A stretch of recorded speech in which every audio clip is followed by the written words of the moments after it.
Hello everyone. Hi, this is Alok Ojha. Welcome to StudyIQ English. As you can see on the board, our today's topic of discussion is First Anglo-Afghan War. Okay? Guys, just give me a second.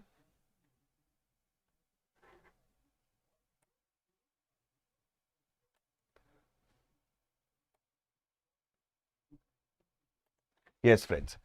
So, in today's class, we are going to discuss about the First Anglo-Afghan War. My friends, aspirants, those who are new to the platform, let me inform you one important thing. I have already covered ancient Indian history, medieval Indian history and modern Indian history as a part of YouTube. But there were certain topics of modern Indian history which were left or which were not covered. And these included the important battles. So as a part of the series of battles, we have covered different battles such as the Battle of Plassey, followed by Third Battle of Panipat, Battle of Buxar, Anglo-Mysore War, Anglo-Maratha War, Anglo-Sikh War, and today we are going to start with the Anglo-Afghan Wars. Is that clear? One more important aspect, my friends. We are going to go in a gradual step-by-step manner for easier understanding of the concept. Like we'll follow the same pattern that we have followed in the previous classes. Like it previously, we have been through specifically in the format of a story. Since as a part of the battles, there are many important characters. And to understand these characters, what do we need to do?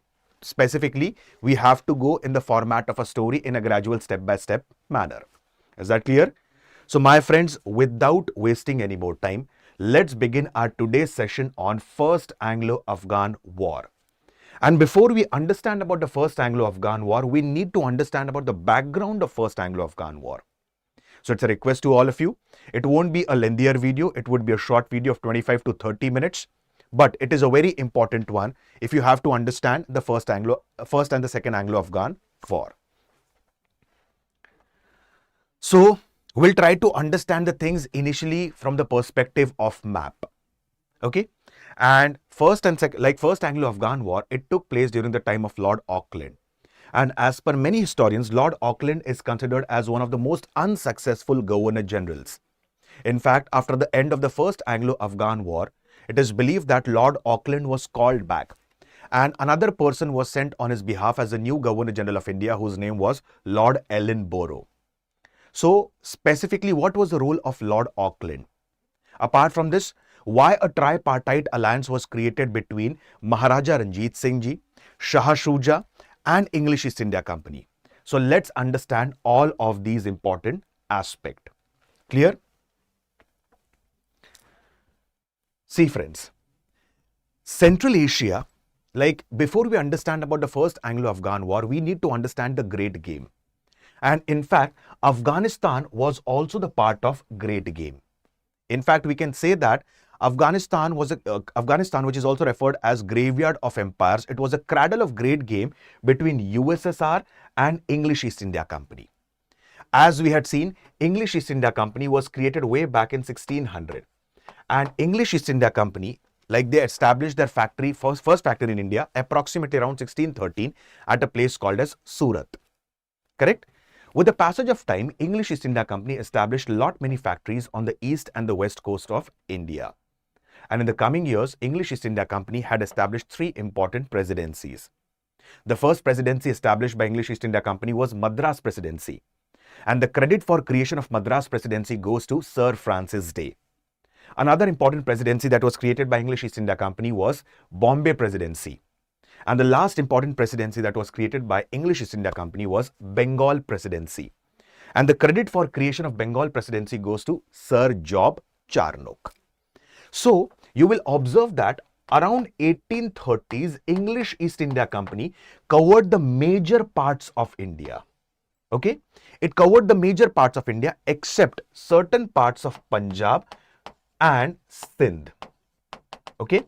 Because Punjab, it was under the control of Maharaja Ranjit Singh ji. As we had seen this as a part of Anglo-Sikh War. And Sindh, it was under the controls of Amir or Baluchis. So, precisely speaking, English East India Company by 1830s had covered the major part of which place?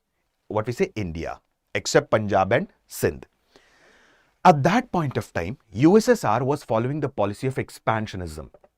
And finally, in 1828, there was a treaty that was signed between USSR and Iran or Persia. And that treaty was referred as Treaty of Turkmenchai. Please understand about this. Now, what is this Treaty of Turkmenchai all about? Like, after 1820s, the influence of Russia started increasing in the region of Persia. As we had discussed previously, that Central Asia was it was a cradle of great game between Britain and USSR. USSR was following the policy of expansionism. And after 1820s, the influence of USSR in the region of Persia, it started increasing. And around 1828, a treaty was signed which is referred as Treaty of Turkmenchai. Okay, now what is Treaty of Turkmenchai all about? Let's understand about this treaty.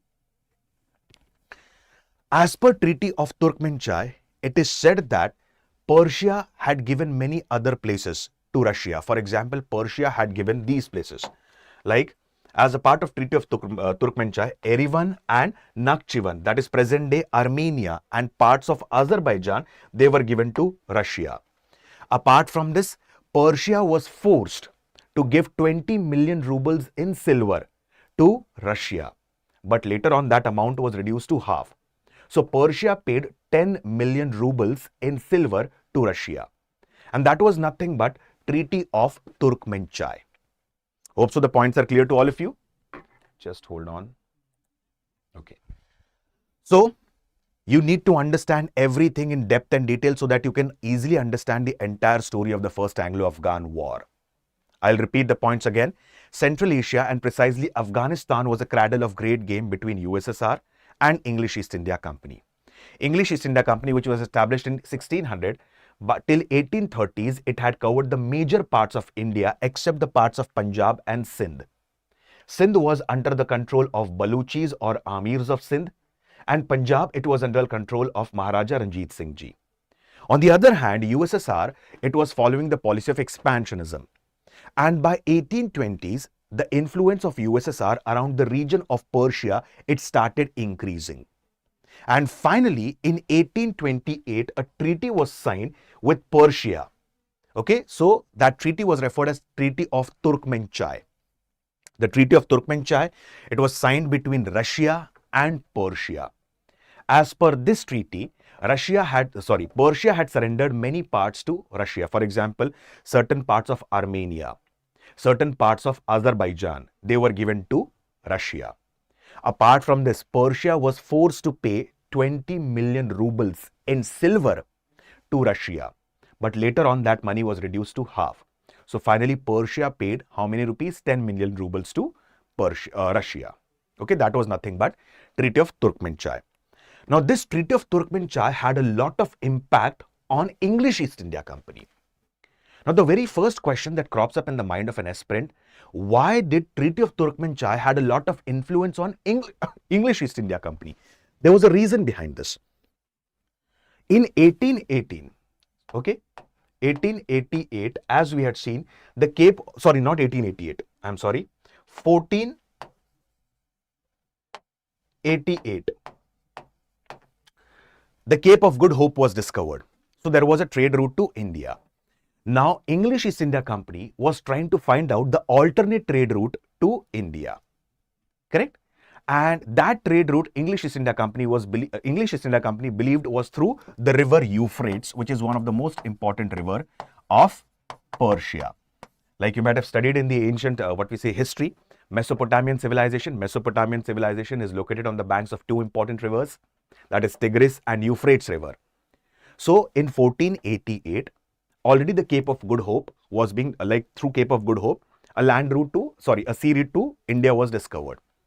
Now, English East India Company was trying to search for another route, and that route was through the river Euphrates.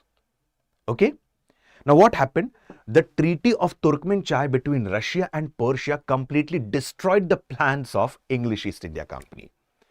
Correct? Yes, Sri Biswas, very good evening. So, this completely destroyed the plans of English East India Company. Now, what happened? In 1869, Suez Canal was discovered. But the point here is, we are talking about 1830s. Now, English East India Company got alarmed. because Russia has entered into treaty with Persia. Probably the next target of Russia would be Afghanistan, and after Afghanistan, the next target of Russia might be India. Okay.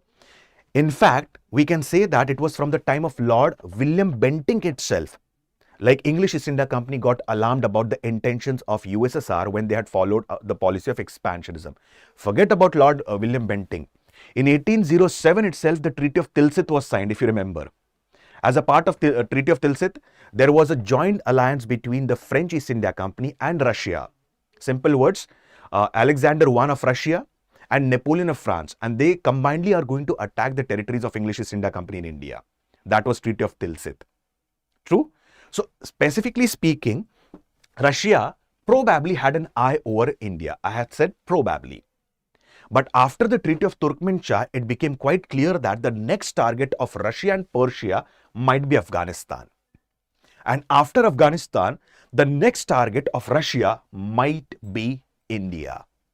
So now, English East India Company got completely alarmed.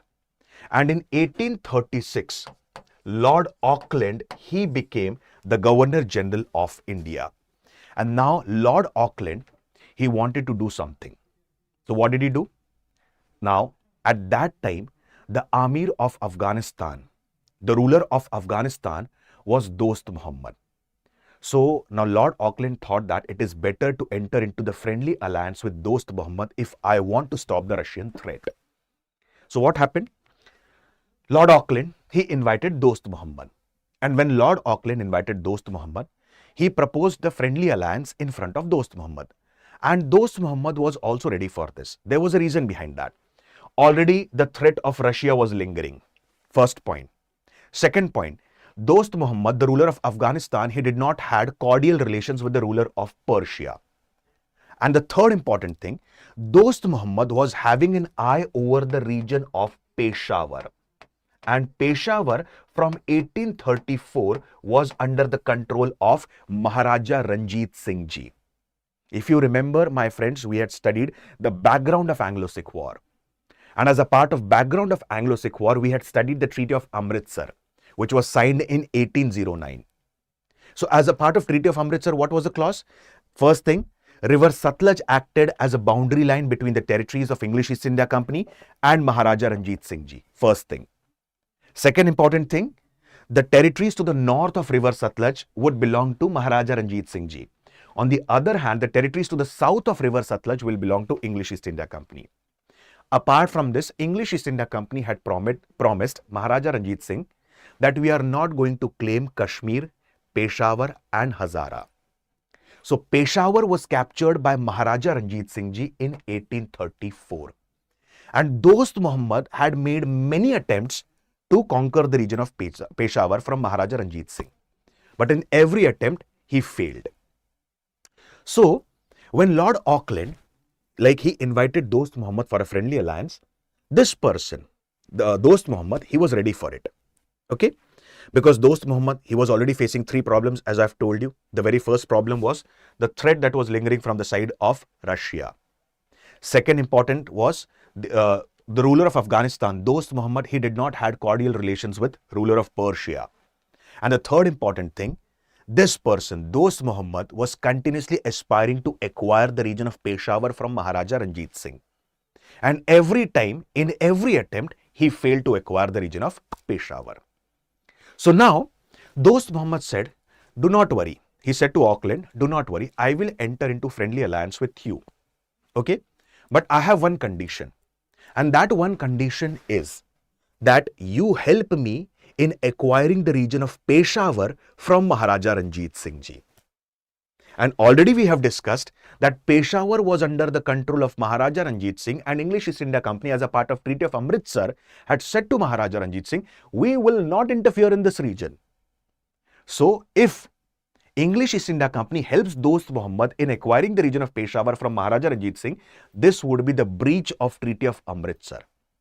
And English East India Company did not wanted to breach the Treaty of Amritsar with Maharaja Ranjit Singh ji. So what happened? English East India Company said, I'm really sorry, We cannot help you in acquiring the Peshawar from the Sikh Empire, from Maharaja Ranjit Singh ji. This person said, Dost Muhammad, it's okay. I don't have any problem with this. Now, what did Dost Muhammad do? Dost Muhammad, he went to Russia.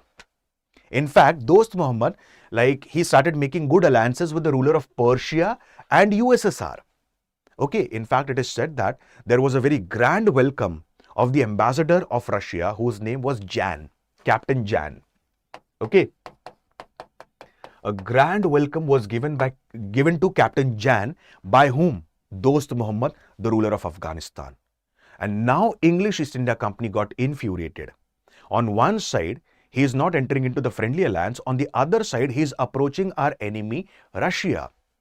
So now, obviously, the first Anglo-Afghan war is going to begin. Hope so the points are clear till here, my friends. I'll repeat the points again within short because many of the aspirants have joined late. Okay, so that they can easily correlate and understand the different factors. So please pay attention carefully.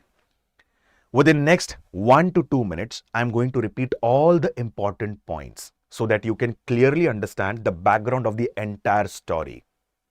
Okay? Central Asia, it was a cradle of great game, and to be very precise, Afghanistan was a cradle of great game between USSR and English East India Company. By 1830s, English East India Company had acquired the major part of the India except certain parts of Punjab and Sindh. Because Punjab, it was under the control of Maharaja Ranjit Singh ji, and Sindh, it was under the control of Amir or Baluchis. Okay. Now, after 1820s, the influence of USSR in the region of Persia started increasing.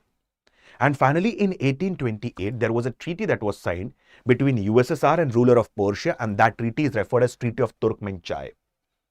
As per this treaty, it is said that the ruler of Persia surrendered certain parts or certain territories of Armenia and Azerbaijan to Russia. Apart from this, Russia also forced the ruler of Persia to pay 20 million rubles in silver. But later on, he paid 10 million rubles in silver. So there was a kind of a treaty between whom? Russia and Persia. So it was a kind of an alliance between both of them. And this completely hurted the interest of English East India Company. Why it hurted the interest of English East India Company? Because English East India Company was trying to find the alternate trade route to India. Because way back in 1488, Cape of Good Hope was discovered. But now they were trying to find out the alternate trade route. And the alternate trade route was through river Euphrates, which was a part of Persia. But this completely hurted their interest. And in fact, in 1869, there was discovery of Suez Canal. Suez Canal was established, correct? So in that case, what happened? This completely hurted the interest of English East India Company. So now what happened? Russia has entered into a treaty with Persia. Probably their next target might be Afghanistan. And after Afghanistan, their next target might be India. And in 1836, Lord Auckland became the Governor General. Now, Lord Auckland thought that it is better to stop Russia now itself. And for that purpose, we need to enter into friendly alliance with the ruler of Afghanistan, whose name was Dost Muhammad. So Lord Auckland called Dost Muhammad. Dost Muhammad was ready for the friendly alliance, but he had put forward one condition, that please help me in reacquiring the Peshawar from Maharaja Ranjit Singh ji. But in that case, again English East India Company was helpless. Why it was helpless? There was a reason behind this. In 1809, the Treaty of Amritsar was signed between Maharaja Ranjit Singh ji and English East India Company. And English East India Company had said to Maharaja Ranjit Singh, we won't be claiming any of the territories to the north of river Satluj, which also included the region of Peshawar. So in 1834 itself, Peshawar was under the control of Maharaja Ranjit Singh. So English East India Company said to Dost Muhammad, my friend, I'm really sorry, I cannot help you in that case. Dost Muhammad said, no worries about this. Now Dost Muhammad, he turned his side. He goes to USSR and he joined hands with USSR and Persia. In fact, many of the historians do believe that Dost Muhammad had given a very grand welcome to the ambassador of USSR, whose name was Captain Jan. And now English East India Company got completely alarmed. Now what happened? Let's understand further. This culminated into First Anglo-Afghan War. My friends, hope so. The entire picture, the entire background till here is clear. Okay? So that I'll move with the further part. in depth and detail about the first Anglo-Afghan war. Okay. So let's move further with the first Anglo-Afghan war, that how first Anglo-Afghan war started. Okay. Now pay attention carefully. Again, I'm going to explain the concepts in depth and detail so that you can easily understand the points. Now, from 1803 to 1809, the ruler of Afghanistan was not Dost Muhammad. The ruler of Afghanistan was Shah Shuja. Okay? And Shah Shuja, he was dethroned by Dost Muhammad. And after dethroning Shah Shuja, Dost Muhammad, he had become the Amir of Afghanistan or ruler of Afghanistan. So what happened? This person, Shah Shuja, he ran away from Kabul. He ran away from Afghanistan and he came to Punjab. And finally, English East India Company, like it is said, that met Shah Shuja in 1809. And English East India Company, like specifically supported Shah Shuja and said that we will be paying you a pension. And finally, Shah Shuja settled in the region of Ludhiana in Punjab. In fact, why did English East India Company supported Shah Shuja? Now you will understand this. Okay, you can easily understand the diplomacy of the English East India Company at that time. Correct? From all these things, we come to an important conclusion that how is it possible for a small island country like Britain to rule approximately 24 to 28% of the world? This was the diplomacy or the diplomatic skills of the English East India Company. Correct? So, from 1803 to 1809, Shah Shuja, he was the ruler of Afghanistan. He was dethroned by Dost Muhammad. After that, he comes to Punjab. And English East India Company said, you don't worry, we will be giving you a pension and you stay in Ludhiana. Now what happened? As we have discussed previously, all the negotiations with Dost Muhammad failed. So now English East India Company thought that this is the right time that again we have to install Shah Shuja on the throne of Afghanistan. And now English East India Company, specifically Lord Auckland, supported the claim of Shah Shuja as the ruler of Afghanistan. Okay. And finally, a tripartite agreement or a tripartite alliance was signed between Maharaja Ranjit Singh ji, Shah Shuja and English East India Company against Dost Muhammad.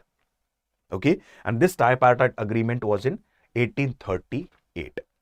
Now, what were the conditions of this treaty or what were the conditions of this agreement? First of all, Shah Shuja, he would be again placed back on the throne of Afghanistan, but the entire foreign policy of Afghanistan would be driven by English East India Company. In very simple words, English East India Company wanted a puppet in Afghanistan and Shah Shuja was the right puppet. In fact, he was ready to work as a puppet for English East India Company, as we had seen previously. Excuse me. As a part of Battle of Plassey, what had happened? Like Mir Jafar was chosen as a puppet or Nawab of Bengal. Same thing here as well. Now, English East India Company said to Shah Shuja that I and Maharaja Ranjit Singh are going to help you in becoming the ruler of Afghanistan. But in that case, the foreign policy of Afghanistan would be driven by whom? English East India Company. So you have to work, in simple words, he knew that he would be acting as a puppet in the hands of English East India Company. Apart from this, Shah Shuja gave up the claims on the region of Sindh. And the most important, Maharaja Ranjit Singh's claim to the right bank of river Indus was recognized. So this is nothing but the tripartite agreement. Okay. And finally, it is said that Dost Muhammad comes to know about this and Dost Muhammad got infuriated. And in 1839, the first Anglo-Afghan war got culminated. Okay. So now let's understand what happened as a part of first Anglo-Afghan war. Is that clear? Now pay attention carefully. The tripartite agreement was there. Now what happened? Now English East India Company chose a very different route. Now English East India Company through Bolan Pass, they came into Quetta. From Quetta, they went to Kandahar. From Kandahar to Ghazni. From Ghazni to Kabul. Now the very first question that arrives in the mind of an aspirant, like this will take a very long time for English East India Company finally to reach the capital Kabul. Why did not English East India Company directly go from the region of Punjab? Because obviously when they are entering into Afghanistan from the southern part, like initially they are going through the region of Quetta. From Quetta, they will go to Kandahar. From Kandahar, they will go to Ghazni. From Ghazni to Kabul. Okay. Now, specifically, they are entering into Afghanistan from the southern part of Afghanistan. Correct? So, the very basic question that arrives in the mind of every aspirant, why did not English East India Company choose the path from the region of Punjab? They could have easily reached Kabul in a very short span of time. There was a reason behind that. Maharaja Ranjit Singh ji had already said English East India Company, there won't be any forces of English East India Company coming into the region of Punjab. So English East India Company had no other option but to move from the region of Sindh. From Sindh, they entered into Afghanistan, specifically from the southern part of Afghanistan to Bolan Pass. So they came through Quetta, Kandahar, Ghazni and Kabul. Now what happened? English East India Company, I'll give you a very simple example.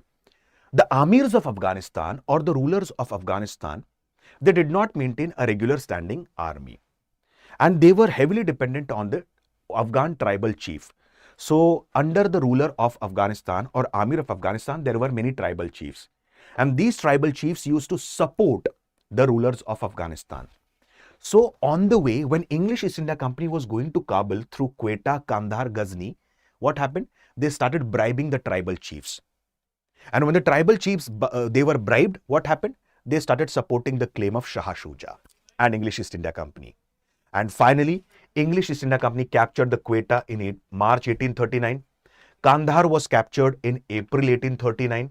Ghazni was captured in July 1839. And finally, Kabul was captured in August 1839. And Dost Muhammad was replaced as the ruler of Afghanistan.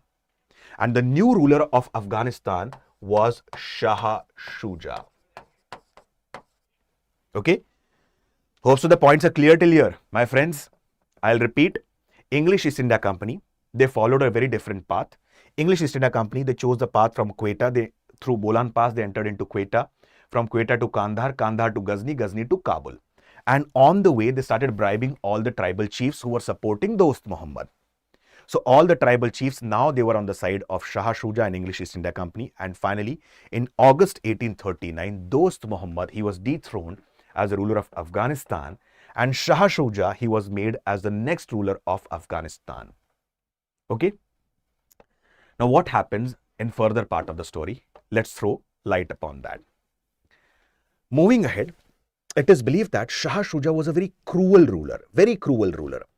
And English East India Company initially thought that Shah Shuja, he would be working as a puppet for them. But what happened? Shah Shuja was a very cruel ruler.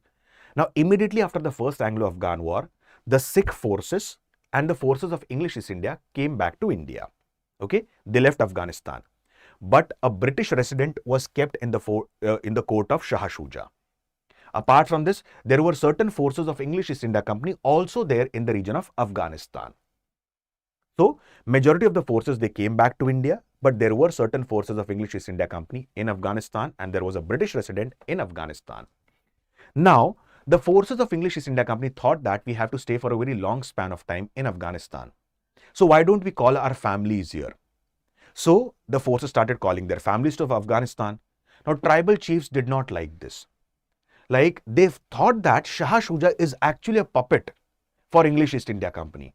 And secondly, there was a rise of Afghan nationalism among the locals, among the tribal chiefs. So what happened? They started attacking the camps of English East India Company. They killed many European officers. They killed many European soldiers. Like for example, Alexander Burnes, Charles Burnes, all of them were being killed by the Afghan tribal chiefs. So finally, it is said that English East India Company said that do not worry. Okay, we will retreat from the Afghanistan. So all the forces of English East India Company was taken away from Afghanistan. And Shah Shuja, he was also replaced by Dost Muhammad. Now, English East India Company said that don't worry, we are going to again reinstall Dost Muhammad as the ruler of Afghanistan. So Shah Shuja was again dethroned and Dost Muhammad was again made as the ruler of Afghanistan. So Lord Auckland, this was a very failed attempt of Lord Auckland. And now English East India Company immediately called back Lord Auckland to England. Okay, and he was being replaced by Lord Ellenborough. During the time of Ellenborough in 1843, the Sindh was annexed. But prior to this, Lord Ellenborough wanted to take the revenge of this at any cost. So what happened? Lord Ellenborough around 1841, 1842, he again attacked Kabul. He again attacked Afghanistan, and at that time the ruler was Dost Muhammad. But after attacking Kabul, it is said that English East India Company, specifically Lord Ellenborough, said to Dost Muhammad that you govern as an independent ruler. I am giving you back the kingdom of Kabul. But you are not going to enter into any kind of treaty with any other European power without the permission of English East India Company. Okay? Or you are not going to do anything that is going to hurt the British interest. And Dost Muhammad agreed this. So this was nothing but the first Anglo-Afghan war, which took place during the time of Lord Auckland. My friends, hope so the point is clear to all of you. So this was nothing but the background of the first Anglo-Afghan war and the first Anglo-Afghan war. And in the coming sessions, we are going to focus precisely on the policy of masterly inactivity. And after that, we will also study about the second Anglo-Afghan war. And with this, I am going to end the series of the important battles that we were going through. And we'll be coming up with a new series after that. Is that clear, my friends? My friends, StudyIQ IAS has come up with GS Foundation P2I batches for 2027 and 2028. Now, these batches are completely based on the SMART model. Now, what is SMART model for preparation? First of all, the classes would be completely in structured format. Initially, the students would be taught the basics. Like after covering the basics, we will move on to the foundation phase, and finally we'll move on to the advanced stage. Apart from this, many of the students face problem with making a proper timetable. Apart from this, they face problem in maintaining consistency, how to go for a proper answer writing technique, how to frame an essay. So there would be a mentor who would be guiding you throughout your journey for civil services preparation. Okay. Apart from this, I usually keep on saying in all my sessions, revision is the key for everything. It is better to go for consolidation of resources rather than going for multiplication of resources. Simple words, it is better to read one book 10 times rather than reading 10 books. This simply highlights the importance of revision. And finally comes the assessment and test. So there would be a weekly test, a fortnightly test, and a monthly test, so that aspirant can gauge his competence. The most crucial aspect here is like all the batches specifically. This is a morning batch, and the batches are completely available in English language. It's a core English medium batch. Like usually students find problem with, sometimes there is Hindi and English mixed, but here it's a complete English medium batch wherein all the subjects would be taught to you completely in English, rather it be history, geography, polity, economy, science and tech, current affairs, everything. And the batches are going to start on 22nd of June. So use the code Alok Live that is flashing on your screen to get the benefits of these batches. And the prices for the batches are starting at 11,999. I repeat the code Alok Live. So my friends, with this, I'll stop my words for the day.